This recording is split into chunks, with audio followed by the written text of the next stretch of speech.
আমরা যখন যখন ভাবি যে বলিউড আর কিছু ইনোভেটিভ করতে পারবে না, যেমন 2022-এ সাউথ ইন্ডাস্ট্রি আর কি পুরোপুরি টেক ওভার করে নিয়েছিল বলিউডকে, সব বড় বড় সাউথের ছবিগুলো আসছিল সেগুলো ব্যবসা করছিল, বলিউডের ছবি চলছিল না। সেই বছরই আপনারা যদি দেখেন ওটিটি স্পেসের মধ্যে মনিকা ও মাই ডার্লিং এর মতো ইনোভেটিভ কন্টেন্ট এসেছিল, কালার মতো কন্টেন্ট এসেছিল।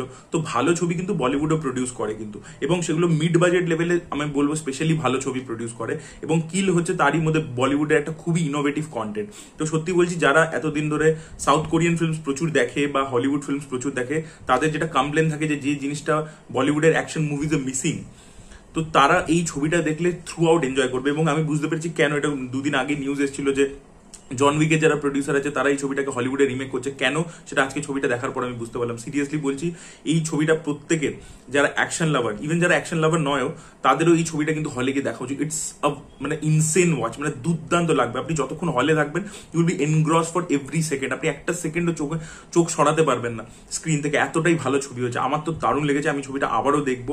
এবং ছবিটা টু দ্য পয়েন্ট চলে। ছবিটার কিন্তু কোনো মানে এই নিখিল নাগেশ ভাট একটা ছবি বানিয়েছিল অপূর্ব, ওটাও খুব প্রচন্ড ভাইলেন্ট একটা ছবি ছিল, অনেকটা NH10 টাইপের একটা ছবি ছিল, একটা মেয়ে কিডন্যাপ হয়ে যায়। কিন্তু ওখানে একটা পোর্শন, একটা ফ্ল্যাশব্যাক দেখে, একটা রোমান্টিক অ্যাঙ্গেল দেখে নষ্ট করেছিল। এখানে কিন্তু নিখিল নাগেশ ভাট সেটা করেনি, একদম ডাইরেক্টলি প্লটে ঝাঁপিয়ে গেছে। মানে প্রথম 18 মিনিট 17 মিনিটের মাথাতেই আমরা মেন গল্পের মধ্যে ঢুকে গেছি। এবার বাকিটা পুরোটাই হচ্ছে একটা ট্রেনের মধ্যে, একটা মুভিং ট্রেনের মধ্যে। এবার জাস্ট ভাবুন, ওল্ড বয় আপনারা নিশ্চয়ই দেখেছেন, না দেখে থাকলে তার অ্যাকশন সিনটার ব্যাপারে শুনেছেন, যেটা করিডোর ফাইট, যেটা খুব পপুলার। এবার করিডোর ফাইটটাতে যেটা হয়েছিল, এটা ক্লস্ট্রোফোবিক এফেক্ট আনতে পেরেছিল। এটা সরু করিডোরের মধ্যে এতগুলো লোক একটা লোকের উপর অ্যাটাক করছে। এবার জাস্ট ভাবুন, ওটা সিনেমার একটা সিকোয়েন্স ছিল, এবার সেটাই যদি গোটা সিনেমাটা হয়, কারণ ট্রেনের মধ্যে দুদিকে বার্থ থাকে আর মাঝখানে এইটুকু প্যাসেজ, তো সেই প্যাসেজটার মধ্যে ওই ক্লস্ট্রোফোবিক এফেক্ট আপনাকে থ্রু আউট দ্য ফিল্ম দিচ্ছে। সেটা কিন্তু দুর্দান্ত একটা এই জিনিস হয়েছে। এবং যেহেতু মুভিং ট্রেন, সেটা আরো একটা ডাইনামিক্স অ্যাড করছে। তো দেখুন, অ্যাকশনটার ব্যাপারে আমি আসছি, সেটা তো দারুণ করেইছে, কিন্তু যে জিনিসগুলো আরো ছবিটাকে ইন্টারেস্টিং বানায়, যে আপনি ধরুন পর পর অ্যাকশন দেখিয়ে যাচ্ছেন, তাহলেই সেটা এনাফ নয়, মাঝখানে আপনাকে ব্রিদার দিতে হবে। সেই ব্রিদারটাকে আপনি কিভাবে বুদ্ধি করে ঢোকাচ্ছেন, সেটা কিন্তু দুর্দান্তভাবে করেছে। এখানে লাভ স্টোরিটা আলাদা করে এস্টাবলিশমেন্ট নেই, কিন্তু তবু ছোট ছোট এরকম মোমেন্টস আছে। ধরুন তানিয়া মানিকতলা ক্যারেক্টারটা নিজের বাবার সাথে কথা বলছে, বাবা বলছে আগে আমাকে এই ছেলেটার ব্যাপারে বলিসনি কেন।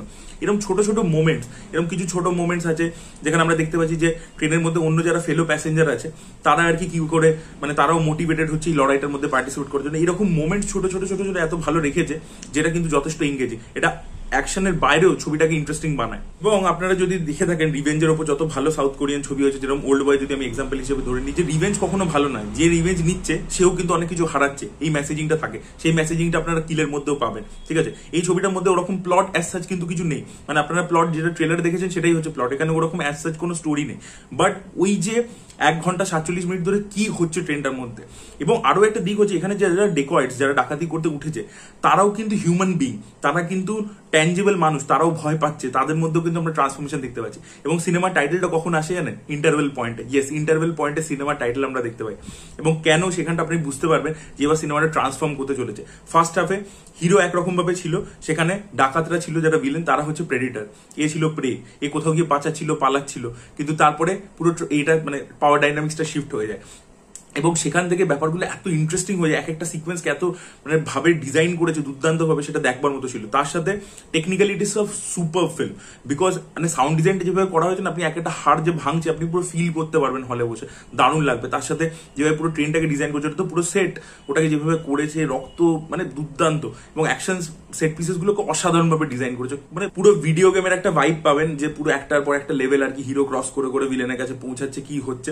এবং রাঘব যে ভিলেন প্লে করছে, মেইন অ্যান্টাগনিস্ট, তার ক্যারেক্টারটা যথেষ্ট ইন্টারেস্টিং। এবং তার সাথে তার বাবার ডাইনামিক্স, ওটাকেও যেভাবে সুন্দরভাবে এই পুরো অ্যাকশনের মধ্যেই এস্টাবলিশ করেছে। এবং এই ডাকাতরা সে তাদের কমিউনিটির ব্যাপারে, সেগুলো ছোট ছোট জিনিস রয়েছে, কিন্তু এটা কিন্তু আলাদা একটা ব্লক হিসেবে, একটা ফ্ল্যাশব্যাক হিসেবে, বা একটা পুরো ভার্বোস কনভারসেশন হিসেবে দেখাতে পারতো, তাহলে ওটা টিপিক্যাল একটা বলিউডের ছবি হয়ে যেত। কিন্তু এখানে জিনিসটাকে পুরো ট্রিটমেন্টই রেখেছে, যেটা দেখবেন হলিউডের ছবি বা ইন্টারন্যাশনাল ফ্রেঞ্চ ছবিতেও, ফ্রেঞ্চ অ্যাকশন মুভিজেও হয়, যে সেট আপ নেই, অ্যাকশনটা শুরু হচ্ছে, সেখান থেকেই আমরা গল্পটা দেখতে পাচ্ছি। আমরা যেখান থেকে দেখতে পাচ্ছি সেখান থেকে ইভেন্টটা শুরু হয়ে গেছে, এবার এই ইভেন্টের মাঝখানেই যা কিছু এক্সপ্লোর করবে, এটা কিন্তু ইন্টারন্যাশনাল সিনেমার একটা স্টাইল। তো সেইটা কিন্তু এই ছবি জুড়ে দারুণভাবে রয়েছে। এখানে নানান রকমের পাওয়ার ডাইনামিক্স আমরা দেখতে পাচ্ছি, সোসাইটাল অনেক বিষয় দেখতে পাচ্ছি, কিন্তু everything is in between the action. অ্যাকশনটা কিন্তু কন্টিনিউয়াসলি চলছে। কন্টিনিউয়াসলি অ্যাকশনটা কিন্তু চলছে এবং সেটাই কিন্তু সবচেয়ে ভালো এবং একটা ব্রেথ টেকিং এক্সপিরিয়েন্স পাবেন, একটা এক্সিলারেটিং এক্সপিরিয়েন্স পাবেন। আমার তো দারুণ লেগেছে। It's a very new kind of genre, মানে ইটস ভেরি জনরা স্পেসিফিক। এখানে কোনো অ্যাডিশনাল জিনিসপত্র, আননেসেসারি জিনিসপত্র, ফ্লাফি জিনিসপত্র ঢোকানো হয়নি ছবিটাকে কোনোভাবে। ছবিটার মধ্যে কোনো মেদ নেই, ছবিটা একদম মেদহীন টান টান একটা থ্রিলার অ্যাকশন ফিল্ম, যেটা আমি তো থ্রু আউট দারুণ এনজয় করেছি। আমি তো প্রত্যেককে রেকমেন্ড করবো কিল ছবিটা আপনারা হলে গিয়ে দেখুন, আপনাদের খুবই ভালো লাগবে। অ্যাকশন লাভার্সদের তো দারুণ লাগবে, it's a treat to watch. আর যারা নন অ্যাকশন লাভার তারাও দেখুন যে এটা একটা নতুন মানে জনরা এক্সপ্লোরেশন হচ্ছে। আমাদের এখানে অ্যাকশন মানেই হচ্ছে সেটা একটা সেট পিস হিসেবে থাকে, পুরো ছবিটাই অ্যাকশন নিয়ে হয় না। সেটা কিন্তু মানে একটা সিনেমা হচ্ছে ধরুন, সেখানে লাভ স্টোরি রয়েছে, কমেডি অ্যাঙ্গেল রয়েছে, অনেক কিছু রয়েছে, তার মধ্যে একটা স্পেকটাকেল হিসেবে অ্যাকশনটাকে মাঝে মাঝে মাঝে মাঝে পুট করা হয় এবং সেটা কিন্তু ওই ইম্প্যাক্ট আপনাকে দিতে পারে না। ওটা আপনি দেখলেন ভুলে যান, কিন্তু এই অ্যাকশনটা আপনার উপর ইম্প্যাক্ট ছাড়তে পারবে এবং এই অ্যাকশনটা ফিজিক্যালি প্লাস মেন্টালি বিভিন্ন ক্যারেক্টার যারা ছবির মধ্যে রয়েছে তাদেরকে এফেক্ট করছে, কিন্তু প্রতিটা ক্যারেক্টারকে নানান রকম ভাবে। তো সেই জিনিসটা খুব দারুণ রয়েছে এবং ইন্টারভেল ব্যাঙ্গারটা দুর্দান্ত ছিল। সো আমার কিন্তু ছবিটা ব্যাপক লেগেছে, সিরিয়াসলি বলছি আমার ব্যাপক লেগেছে ছবিটা, হাইলি রেকমেন্ড করবো। So that was it guys, thank you so much, by.